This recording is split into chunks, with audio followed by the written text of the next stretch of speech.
हरे कृष्णा। आज हम आपको लेके चलते हैं उड़ीसा के बालासोर जिले के रेमुणा गांव में स्थित खीरचोर गोपीनाथ मंदिर में। एक ऐसा दिव्य धाम जहां पौराणिक परंपरा, राजवंशीय इतिहास, स्थापत्य कला और गौड़िया वैष्णव भक्ति एक साथ मिलती है। रेमुणा एक छोटा सा कस्बा है जो बालासोर रेलवे स्टेशन से लगभग 9 किलोमीटर की दूरी पर स्थित है। यह स्थान पुरी और कोलकाता के मध्य पड़ता है और प्राचीन उत्कल देश का भाग रहा है। वही उत्कल जहां जगन्नाथ भक्ति की महान परंपरा विकसित हुई।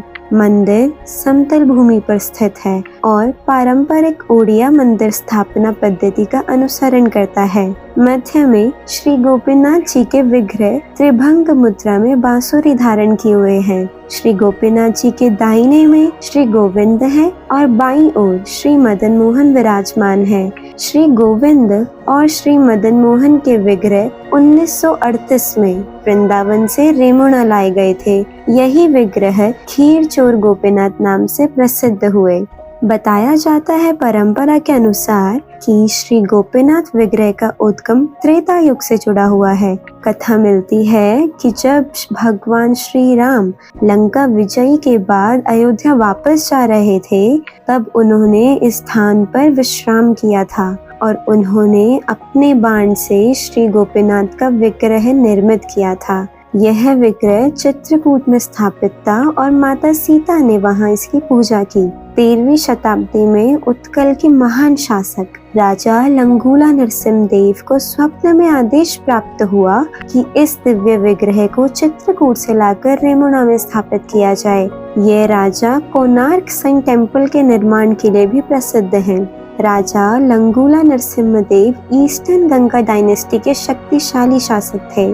उनके शासनकाल में उड़ीसा में विशाल मंदिरों का निर्माण हुआ और वैष्णव धर्म का राजकीय संरक्षण मिला।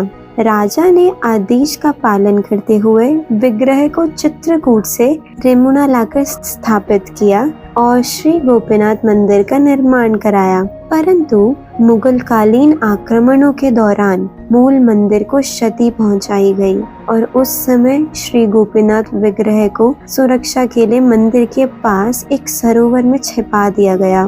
बाद में कई सालों के बाद श्री चैतन्य महाप्रभु की शिष्य परंपरा में एक महान आचार्य श्री रसिकानंद प्रभु ने उस विग्रह को सरोवर से पुनः प्रकट किया।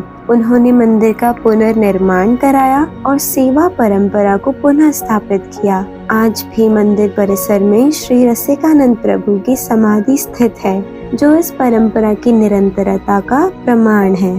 खीरचोर गोपीनाथ मंदिर का आर्किटेक्चरल स्ट्रक्चर उड़ीसा की पारंपरिक कलिंग शैली में निर्मित है। ओडिया मंदिरों के मुख्य 4 भाग होते हैं। पहला विमाना यानी गर्भगृह का शिखर, दूसरा जगमोहना यानी सभा मंडप, तीसरा नाट्य मंडप, चौथा भोग मंडप। रेमुणा मंदिर में मुख्य रूप से विमाना और जगमोहन प्रमुख हैं। आप देखेंगे अगर तो गर्भगृह का शिखर रेखा देउल शैली का है। ऊपर की ओर उठता हुआ कर्विलीनियर स्ट्रक्चर, शीर्ष पर आमलक और कलश स्थित है।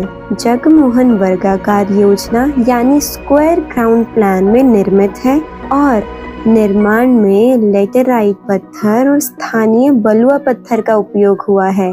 यह मंदिर भव्य राजसी प्रदर्शन की अपेक्षा एक जीवंत सेवा स्थल के रूप में अधिक दिखाई देता है। श्री चैतन्य महाप्रभु इस मंदिर में अपनी पूरी यात्रा के दौरान दर्शन करने आए थे और आप यहाँ गरुड़ स्तंभ के पास श्री चैतन्य महाप्रभु के चरण चिन्हों का दर्शन कर सकते हैं। इस मंदिर का विशेष महत्व श्री चैतन्य चरितामृत के मध्य लीला के 4थे अध्याय में वर्णित है। यही मंदिर पुरी की प्रसिद्ध लीला का वर्णन मिलता है, जहां भगवान ने अपने भक्त के लिए खीर छिपा कर रखी। इसी घटना के कारण विग्रह का नाम पड़ा खीरचोर गोपीनाथ। आज भी मंदिर में अमृत केली नाम से प्रसिद्ध खीर का भोग लगाया जाता है। यह मंदिर बस एक हिस्टोरिकल या रिलीजियस साइट नहीं है, बल्कि एक जीवित भक्तिमय परंपरा है।